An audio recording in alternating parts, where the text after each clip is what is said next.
So when we talk about the evidence-based approach, it is not a tradition. When it happened, when the Renaissance happened, it was breaking of all traditions. Till then, because it was written in a book, because a certain authority was espousing it, we said, this is it. When medical science evolved from Jenner to others, the fundamental thing was they broke all tradition. So now if that is becoming a tradition, I'm very sorry, because this was an exploration. An exploration cannot be traditional. An exploration means you are constantly trying to step into new terrain. That's what an exploration is. But if that has become traditional, then we are treading the same track and thinking it's exploration. This evidence-based approach has done wonders to many, many things, no question. But this entire process is dependent upon the human intellect. This is what we were just coming to, but we went off a little bit. Human intellect, by nature, I was just asking you, would you like it sharp or blunt? Hello? You want it sharp. If you have a sharp instrument, let's say you have a knife in your hand, what could you do with this flower? With a knife. You could cut it finely if you want, but you can cut it into pieces. That's exactly what the intellect does. Whatever you give it, it will cut it open and try to see. The way of evidence-based science is dissection, fundamentally. Well, even in the medical school, I'm sure, we're…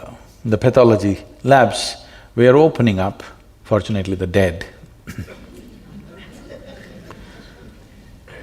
But if you really want to know somebody, someone whom you love very much, if you really want to know them, I think you should dissect them to know them. Would it work like that? No, obviously. So, there is one dimension of life which is physical in nature, where dissection will work. But what is physical about you, the body that you carry, is an accumulation that you gathered over a period of time. It's just the food that you've eaten.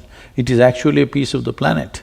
Most people don't get this when they're walking, but the countless number of people who walked on this planet before you and me, they are all topsoil today.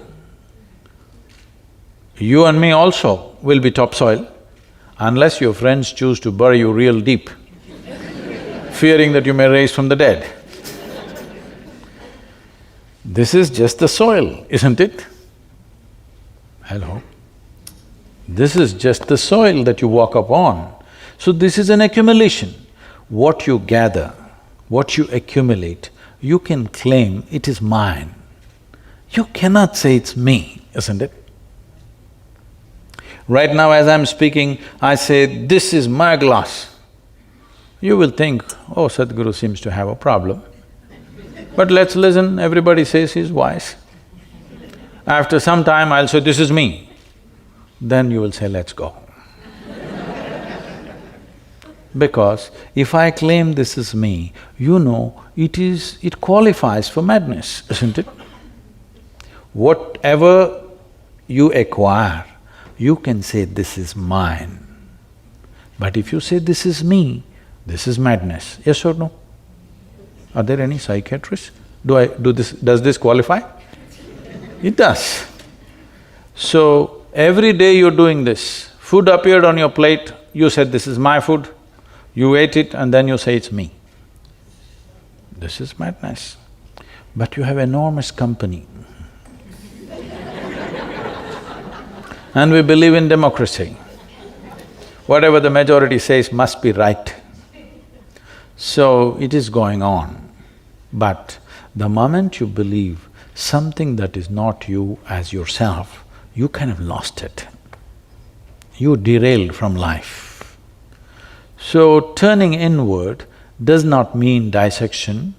Turning inward does not mean contemplation, because the content of your body and the content of your mind is an accumulated substance, isn't it? You gathered it from outside. What you gather from outside can be yours, but can never ever be you. So we're talking about inner engineering, not as twisting and turning the body, not about taking on new attitudes of love or generosity, compassion, whatever great values and emotions that a human being can have. I see all that as a consequence of a certain way of being, rather than looking at it as a means to get somewhere. Everywhere people are talking about whatever… See, if you deprive somebody of something for a period of time, simple qualities will raise to heaven. Today, anywhere you go, people are talking peace of mind is the ultimate goal of human life. Why? Because they've freaked out in their minds. Why would peace be the highest goal? Because you're talking about Judeo-Christian thing, the origin of where it came from. I happened to be in Tel Aviv. I was to get there that morning and speak at 6:30 in the evening. I was flying in from Atlanta. Because of some delays in the flights, I landed there at 6 in the evening. So I'm quickly changing in the airport, because in these 35 years I have not been late to a single appointment. I don't want to break that, so I'm rushing. And I'm famished, because I'm traveling an American airline and there's nothing edible on the plane.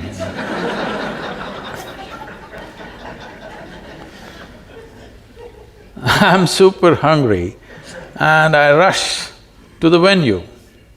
And to my joy, I find the talk is in a fine restaurant. Life can't get better. So as I went in, people are greeting me and one man comes up and says, "Shalom." I ask him, "What does it mean?" He says, "This is the highest way of greeting." I said, "Well, that's your opinion, but what does it mean?" He said, "No, this is the highest way of greeting." I said, "That's all right, but what does the word mean?" He said, "It means peace." I said, "Why would peace be the highest way of greeting unless you're born in Middle East?" In South India, you come up to me in the morning and say, "Peace." I'll say, "What's wrong with you?"